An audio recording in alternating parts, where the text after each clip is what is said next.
Hello. Welcome. Hello. Hi. Good to have you. Thank you.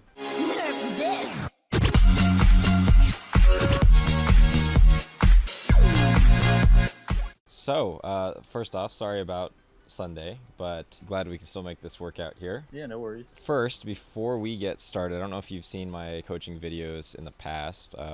Typically, I'll like to spectate and see what you're doing firsthand, and then I'll try and demonstrate and explain techniques and methodology for how to improve specific aspects of your gameplay. Okay. But first off, can you tell me in your own words? I mean, I saw what you put in the coaching request, but if you could tell me what you think you're struggling with and what you think I can help you with, and then I'll see what I can do. So I mean, I've been playing Overwatch for a while. Most of my experience has been on the PlayStation and not on the PC, and I haven't had a lot of time on the PC. Okay. I feel like it's definitely a different environment playing with PC gamers. But also at the same time, one of the things that I feel like I need to work on is like I feel like I do pretty good on my own, but I sort of have a hard time like kind of making certain decisions like when to bomb. Okay. Like whether or not my team's like gonna be with me. Like sometimes I feel like, I kind of get myself killed making bad decisions. Yeah, I mean, I can relate. That's something that everyone will struggle with. I mean, just being able to play with your team, especially when people want to go off and do their own thing.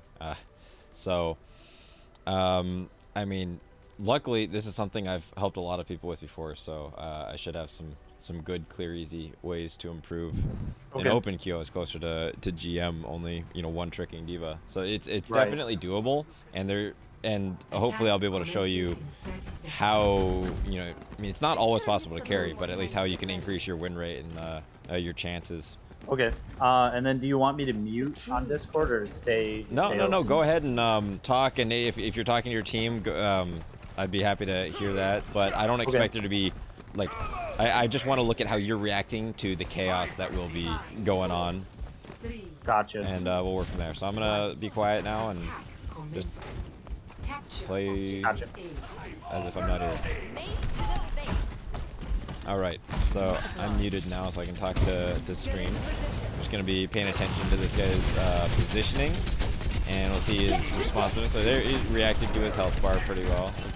Should be natural for someone in gold. He hasn't been paying too much attention to where the rest of his team is, but they're playing around him. It's a good reaction there to his Torb. He's playing around his Ryan, and he's trying to push.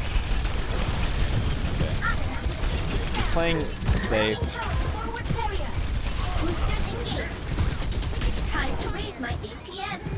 So yeah, lost track of stuff. Okay. So he had the right idea, but didn't take it far enough. When your team's at a stalemate like that, you want to try and break that stalemate by pushing on some kind of defined target. He only just moved in a little bit. It seemed like he had lost track of what the rest of his team might be doing, because you have to be able to react to whatever your DPS might do. It's hard to do that when they're all behind you. So here, though, he can see what's going on and see that his team is pushing in, so he jumps in. Where he was just slightly behind his team, so he could follow up with the damage and get in. If he had set himself up better that way in the first fight, there's no need to be poking like that and just building support ults when you already have your ult. You don't have your ult, though. You want to be building up. And they're losing track of the fact that Roadhog's coming up. Also makes it a lot harder for you to aim. Oh, trying to be cheeky. Okay. Smart call, but should have just pulled it sooner. I like what he's thinking. If he's thinking for a bomb, but now he should be flying back. Oh, no. You might get lucky with that. No, okay. But when enemy soldier's ulting, he just needs to be with the team. He didn't reset to his team quickly enough, which led to the enemy team pushing all the way back. So, biggest thing I'm noticing positioning-wise, in the very first fight, you stayed. Well, I won't get into the details right here, but you need to make sure you can see your team. So it typically means playing a little bit behind the front line, not not dead even with your Rhine. Because you want to see where your DPS are going and be able to help them follow up as well as protect them. So your McCree's in there, you should be in with him now. You want to be a little bit closer, but not in front too far. Yeah, this is good. A good opportunity on a low target. Again, though, you're not really paying attention to where your DPS are or what they're trying to shoot at. If you play your McCree was going on a bit of a flank there, your Torb was behind, but you weren't really helping. You're just kind of existing, which is okay if you're a Reinhardt, but D.Va has to play a very active role. So you see, you know, a single Torb headshot on an enemy DPS, and if you're ready and you see that, you can fly in and capitalize on it. Gotcha. Okay. Also, your #1 priority is to stay with your team so that you can help follow up on things like that. And quick tip here, when you're out of mech, jumping around makes it a lot harder for you to consistently hit headshots. So at most, strafing and crouching. But you want to, okay, and when you hear ults, no. Okay, so you did this earlier. If you get kills like that, well, you shouldn't, because if you fly in and protect your team, eat all the damage, that's the best case. In the meantime, while your bomb's about to go off, he can still get kills. So you don't want to try and counter ult. You want to just fly in and soak up the damage with Matrix and or kill him. Here, all you need to do is stay right here with your team, and when a Reaper comes in, because he has his, he can regen health by doing damage, just putting Matrix on him makes him really, really easy for your team to kill. So sometimes not even doing damage when your team is right there will be able to take care of him.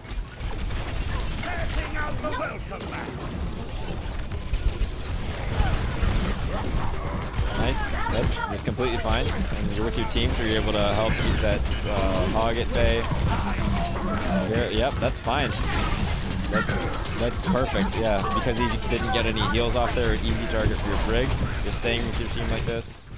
And it got pushed in. Sweet. Victory. So the biggest things I was noticing, Play of the game. Your positioning. Yeah, positioning, and I think that's going to be answered to a lot of problems here. You were just playing a little bit too far forward and losing track of your own team.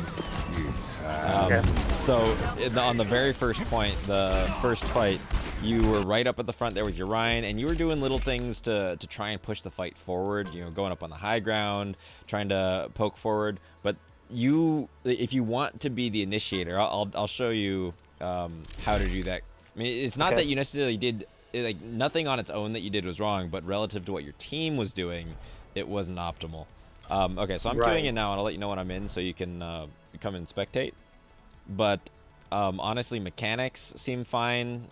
You're not losing track of the enemy team so much, but you need to pay a lot more attention to where your team is, because that'll determine whether what you're doing or not is effective. And it's not that, like, this isn't a horrible mistake or something that you're making. I make this mistake all the time. You know, tunnel visioning in, and you go in and get a couple kills, but since your team wasn't ready, it was worthless and you end up losing. So you know, part of this is also just knowing when to reset, because you didn't die in that first fight until way late, because you were able to call your mech, but then you got demached and died, and then that second fight worked out really well, because by the time you were getting in there, you were in exactly the right position relative to your team where you could see what they were doing to go in then and finish people off and be a part of the fight effectively. So in the very first fight, you're too far forward. You couldn't really react to what your teammates were doing. Second fight, because of the way the timing worked out, wasn't ideal, but got you there. So the rule of thumb for me is typically at the beginning of a fight, you want to be maybe the second furthest person forward. So if I have a Reinhardt like this, I want to be able to see my Reinhardt at all times in front of me. Okay. And then once the fight's gone on, I'm going to be trying to pay attention to where my DPS are, and the best place to be holding initially. Okay. So I'm going to be positioned with my Ryan. I know that my Hanzo's up there. Okay, so that's the Reinhardt. We're just going to try and play cover. Got to be backing up. I want to be able to see my teammate here. So I'm trying to pay attention to things by audio cues, but also visually just staying back a little bit more so I can react. So I see people are low now. I'm gonna go in and try and pick a target to finish off. Oh god, my aim right now. Okay, I want to reset back to my team. Also, at one point before, I noticed you were pushing quite a bit when you already had your ult, and there was no chance of getting a kill. I heard something. Oh, it's so solid front. Okay. So I'm also not going to be using my ult until there's either a really good opportunity or we need it to save ourselves from something. Especially considering how much cover they have. I'm probably going to be using it to help stall a bit more. First than absolutely necessary. But then when we get into the fight, I'm going to be a little bit more conservative and try and save it for big abilities. Or when we're actually taking a lot of damage. Okay.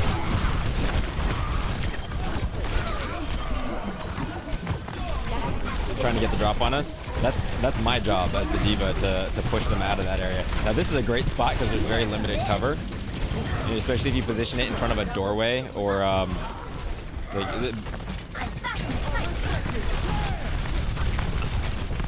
even if people react immediately, you can usually get some kills. Take the high ground and divide up their yeah, I hear that a lot, but your Matrix is so much more effective when you're on the ground on the same plane as your team. You can block off an entire, like it's better than a Reinhardt shield. As opposed to if you're at an angle, sure, maybe you can harass people, and there's a time and place for that, but you're much better off being with your team to be able to protect them. Now, I hear that all the time, and a lot of people criticize my gameplay for that, but okay, so you can be up on the high ground and harassing people. It helps force an enemy team to change positions. Gotcha. Like there's so much more you can do when you're just with your team.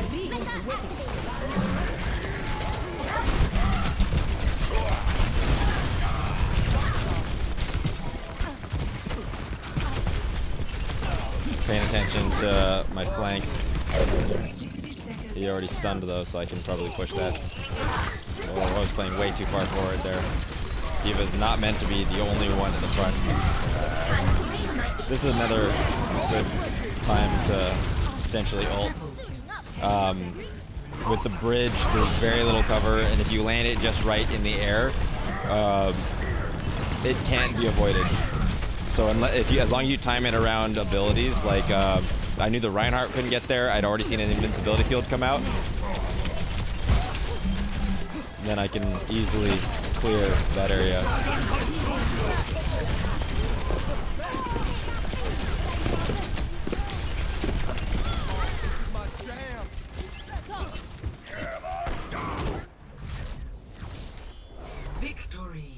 Yeah, there's some areas of the map that are really, really strong for D.Va's ult, and it's as simple as just wherever there isn't a lot of cover. I mean, but that on its own, of course, not enough to guarantee you're going to get killed or get value on it. If the enemy team reacts in time, with 3 seconds, technically, there are very few places in Overwatch where you will actually be a guaranteed, just guaranteed dead to D.Va ult, because there's cover that's less than 3 seconds away from almost everywhere. And then add to that all the abilities that can save someone from the ult. So, yeah. I mean, even at the highest levels, though, if people are playing together and they're expecting abilities to be able to save themselves, as long as you play around those cooldowns, or at least play... So if you... D.Va's ult, like the rest of the tank ults, are ways to control space, right? So... the understanding is that when you throw D.Va's ult, people are gonna move away from wherever is the blast zone, the kill zone. Right. Now, although, so the way you should think about using it is not necessarily to get kills, but to force the enemy team to move into a disadvantageous position. So force them to move somewhere where they're either not ready yet because their cooldowns aren't up, or that they don't want to be. So, for instance, throwing it on the bridge there, I was forcing them to either move away, and therefore their team is split up. In which case, the people at the front closest to my team are much easier targets, and they can't help out as much. Or forcing them to try and come a lot closer to us, which both aren't really good options for them. Also because they couldn't really move with a McCree and his ult, and we're right up on the cart. So, I mean, they're trying to play further back. Hit scan, the Baptiste and McCree. So you force them to make these hard choices, and a lot of the time that little hesitation, it either means they're just going to die to it, or in their rush to try and find cover, your team can take advantage of that and get kills. And you'll also find now a lot of opportunities when people try to hide around the cart, you can just call your mech back on top of them too, which is pretty fun. Right. Okay, so go ahead and queue up for one. And I'll be watching again, but this time I'll be talking you through stuff. Any questions though? No, I think the biggest question I had, I already asked and you answered. So, but yeah, I mean, like I said before, like I didn't exactly say this, but you know, I kind of thought that there was something wrong with my decision making. I mean, so it kind of helps. Yeah, a little bit, but it's not. I don't necessarily think that your decision making is bad. It's just your criteria for what to do at any given time. Like you were making decisions quickly. You just didn't. I mean, I guess that's the equivalent of bad decision making. Right. But I just meant specifically as far as like where my teammates are. Yeah. When to go. And you know. Never stop fighting for what you believe. After this. Yeah, this is exactly where you want to be right now. And then as soon as they push on you like that or force you to reposition, you want to back up and reassess. Try and gotcha. Like there, you didn't know that your Zenyatta was low because you hadn't turned and seen him yet. If you'd backed up a little bit more, you would have been able to see that. And now we've gotten. It's rough when your team decides to take a split fight like that because you needed both tanks to come back to the point. Meanwhile, the Orisa stayed up top on the left there. Yeah. And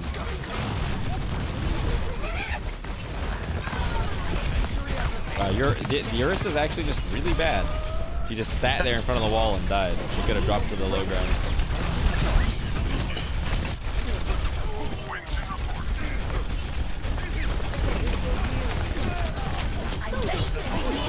I would just stay on the point there and use your ult instead of running. Okay. Nice. Yeah, just being in the middle of it with the ult.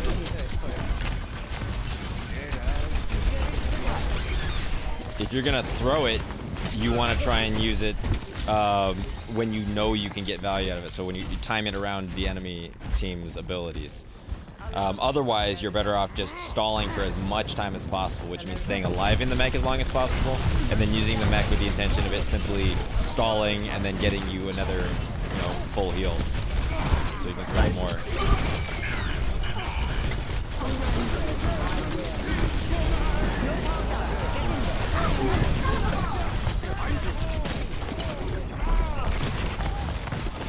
At this point, you just want to be trying to do damage to things and staying alive on the point. Yeah, I just got stunned as shit done.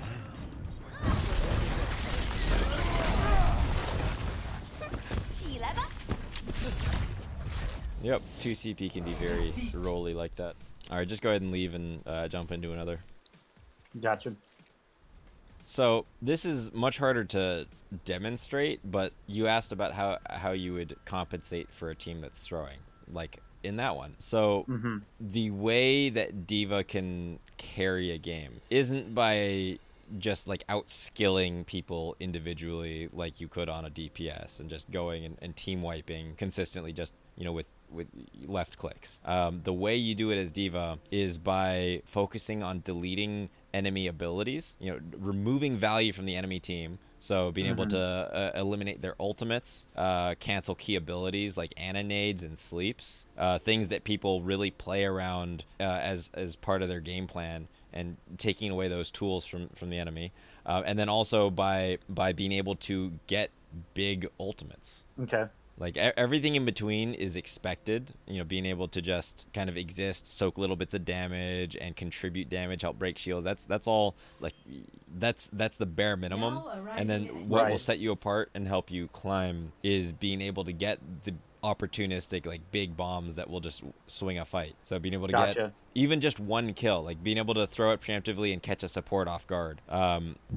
So if you're trying to back up and run away, I would not be turning away until I have my boost up to fly, or even start the boost facing the enemy and turn around afterwards. Maybe boop them with it if they're close enough. So one thing I heard somebody say was that you should turn your back to an enemy so that if you think you can't really do anything, to not get crit. Yes. But like that's more situational based on who you're fighting. It's so much more valuable though just to have information on what they're trying to do or where they're going. Not being able to, like, you might turn away temporarily to like dodge a Widow shot or like a Hanzo, but you should also just be playing close enough to cover that you don't have to worry about that kind of stuff.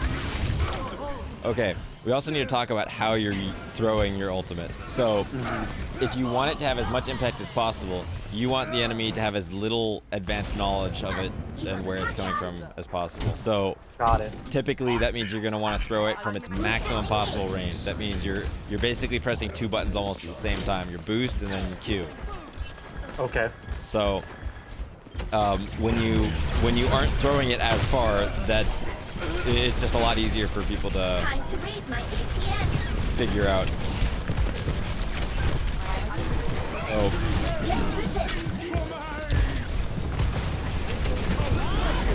Oh shit. Good So when your team has the point, you should just be trying to stall it as long as you get in there. Just get in there. Don't even wait to get killed. Can I just kill myself? That's fine. Like either your team all dies at once and you reset, or you are helping stall out a bit longer. No, I think I just killed myself with my rocket shot, actually. That's possible. You were very low. Want it to sort of pop over cover or something. So like that tower there across that wall, if you had your ult and they're respawning or coming in, nice save.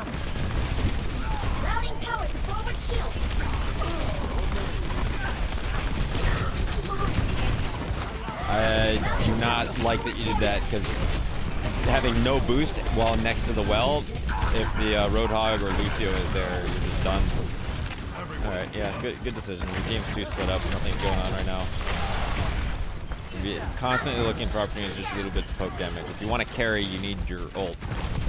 You're playing around cover because you don't want to be an easy feed to the enemy team either. Okay, if you're nice catch. So your ball's in there. You can go in and be aggressive now, help them out. If the hog had hit the hook there, that was not going to be great. I would have tried to be a little bit more evasive. I can show you what I mean by that later. I think I know what you mean, like moving around. Just a little bit, just like. Yeah, this is good.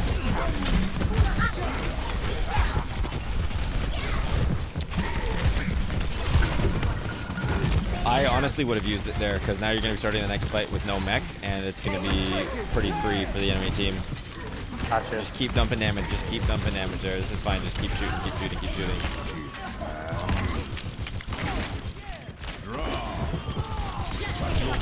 Oh, you almost had it, See that, and that's why having your mech is like the bare minimum, right? Just existing, and I should qualify that. It's existing in mech. If you don't have your mech, you're useless. You might as well be dead. Right. Okay, just barely. Nope. Oh, and that's why I wouldn't try to fly near the well. It's very easy for people to follow up on that. If you get hooked and out, you want to get away as quickly as you can. And that typically is going to be resetting to either the closest cover or where your team is, so back towards your spawn. Got it. Or where your team is, not always where your spawn is. So since you just used Yeah, try and drop your bomb over it. There you go. Right around cover, perfect. Yeah. And when you pull your mech again, I would be trying to do it by cover, or just if there's no cover, just doing it as quickly as you possibly can. Gotcha. So here I'd push up a little bit, and you know, if a big fight's not going on, you know you're safe. You know you'll be able to back up. If you're trying to do damage, you don't need to be playing sneaky. What are you gonna do with a sneak attack? You're not gonna kill anyone. Just get lots of poke damage. Lots of poke damage. Gotcha. And if you start feeding more than you're getting, then you back up a little bit. So okay. Okay. I'll expand something. In the next game here. There's a very easy alternative to the whole denying crit box by turning around things.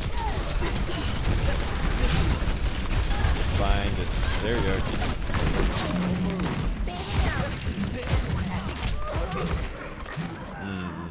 Yep. So I'll explain it now and then I'll show you what I mean. But one of the reasons why I don't usually turn around instead, if you're in a fight where turning around to be to show less crit box would be worth anything at all, you should probably have Matrix available, and if you don't have Matrix available, you should be running away. Got it. So okay. if you take fights near cover, then if you're about to take a lot of damage in a bad spot, like if you have Matrix, that's 2 whole seconds to get behind cover without taking damage. Meanwhile, you can't respond to anything if you turn around. Just like you're better off doing as much damage as you can, and then oh no, I'm in a bad spot, I need to leave. Not just turning around and waiting for cooldowns, but putting up Matrix and then walking to cover. And by then, unless you've done something horribly wrong, your boost comes off cooldown in 4 seconds. So if you've flown in to do something, you now have only 2 seconds to worry about because you've got 2 seconds of being invincible. Gotcha. You're losing track of your team a little bit there. You're at the all you can see were enemies, and you don't necessarily need to fly away, but you just need to back up. So they're immediately turning away. I would have matrixed a few times, giving your team some a chance to maybe try and heal you a little bit. He could have very easily demexed you there if you just. Yeah, so you're still very low. You need to pay attention to the health bar a little bit better. Yeah, keep a long line of sight and just keep spamming. So the other angle would have been fine too, but just keep shooting through these angles like that. That's good. No. Oh shit. So your ball just went in. I would use that as an opportunity to go in and try and fight something in the back too. Focus on literally any target.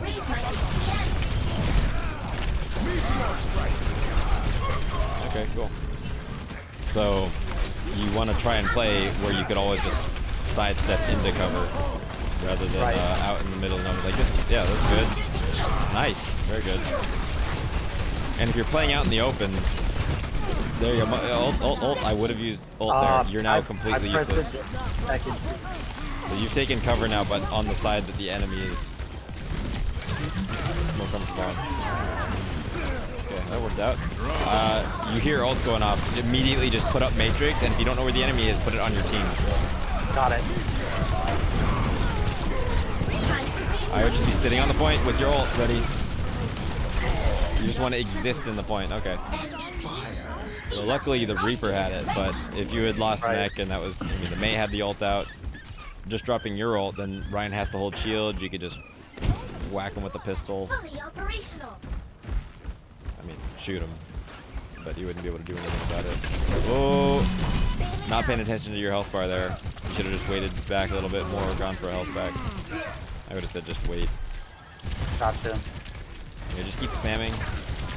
You're very hard to hit target. Just keep shooting, keep shooting, keep shooting.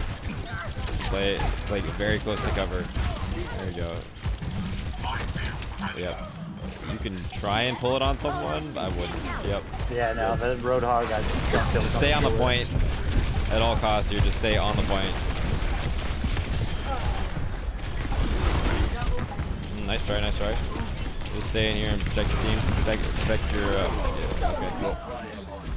My ultimate is ready. Let's do this. Heroes never die. Okay, cool. Victory. So there are a lot of times that you feel like, I mean, it's tougher on defense, but in comp there's offense and defense. Right. Offense is where D.Va can really carry, because you can increase the chances of a successful push by being able to lead it off with a big ult that either zones the enemy in a favorable way or just straight up gets kills. You should have a pretty good matchup. Like that, D.Va is basically designed to win those 1v1s. Don't want to give away any easy ult charge in the beginning here. Yeah, gonna be playing close to this wall here, trying to build ult. I don't want to leave too much LOS for that hog to play with. My Winston went up though. I'm gonna play up here with him, try and protect him there. This is really easy cover to play around here. It's hard for him to get a hook. Okay, that's a big misplay on my part. I should not have flown straight forward. Should have gone straight over to the wall and played next to cover. So I'm gonna try and do the same thing here, just backing up and. Okay, I'm gonna get out completely now.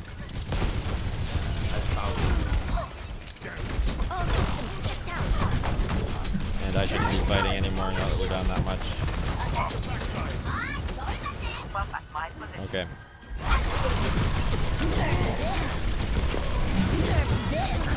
We'll try and split it across the cover. So ideally you want it to land on the, like, around that corner. I missed a little bit too far in, or I could have wiped a lot more of them. You threw it because the Roadhog and the D.Va both used their ults? No. I threw that just because it was a good opportunity to get the rest of the team. Like it was, the only thing I was looking at was, you know, if you look in this area, they were kind of playing, kind of in here, right?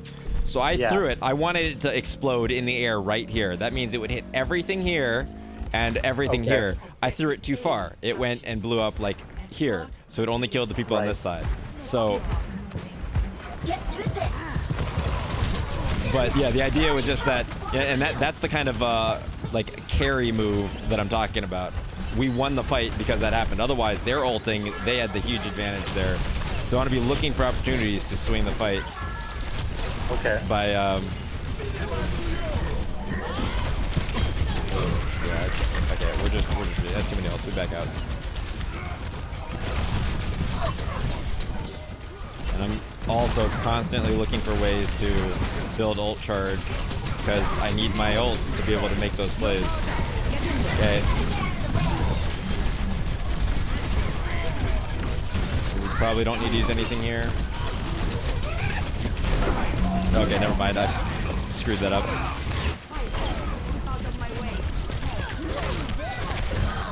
That's really dumb. I shouldn't have done that. I was gonna go and try and pull my mech on her. Yeah. We should still be okay though. Oh, never mind. Wait, the enemy D.Va popped off. Got kills. Or DPS. Okay, we got a Widow. That's why. Playing much further off on the back.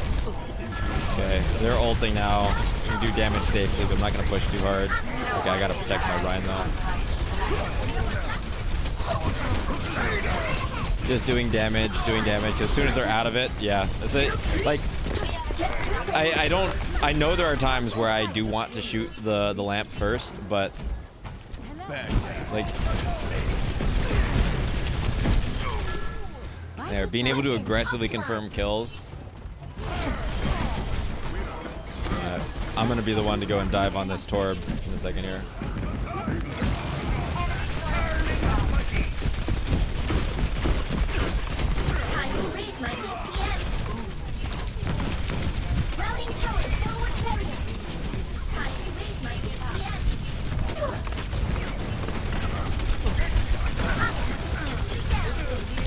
Here, I want to get rid of it.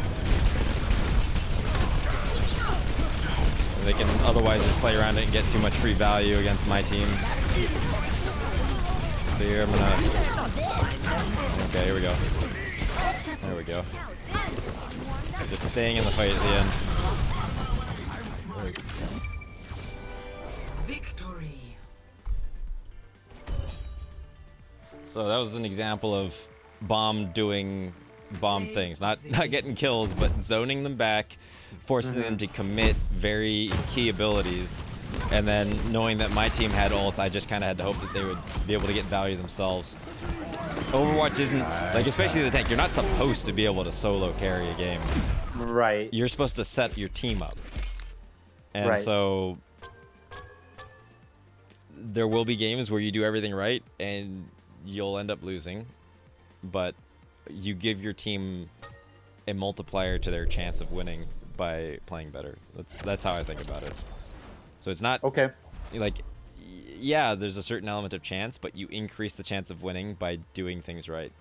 And it's like, there are heroes you could play that maybe are a complete hard carry. Maybe you're just a god tier tracer or soldier and you can carry to top 500, but if you're that good, you might as well have an aimbot. Like, this Right. tank is Okay. tank's its own kind of fun and engaging.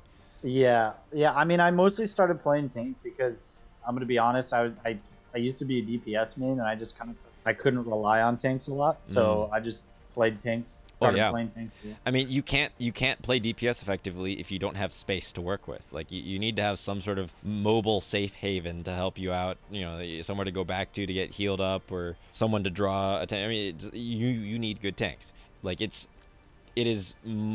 Yeah, people underestimate the value of tanks in general. Like, until you play without a good tank and you watch how much damage a tank can do to your team just by not being aware of where, you know, the rest of the team.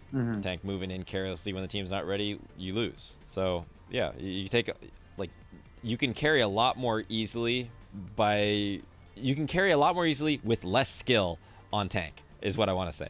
All right. Okay. That's it. Okay. Like, yeah, you just have to be smart. You Right. already have a good baseline of mechanics. Just making better decisions and being in a position to help your team capitalize on whatever's going on, and then also taking advantage of little opportunities yourself to push things forward. Okay. Yeah, I mean, it's Awesome, dude. I appreciate it. Thank you. well, thank you, Warlord, and see you around. Thanks for your support, and you have a good night now. Awesome. You as well. Bye.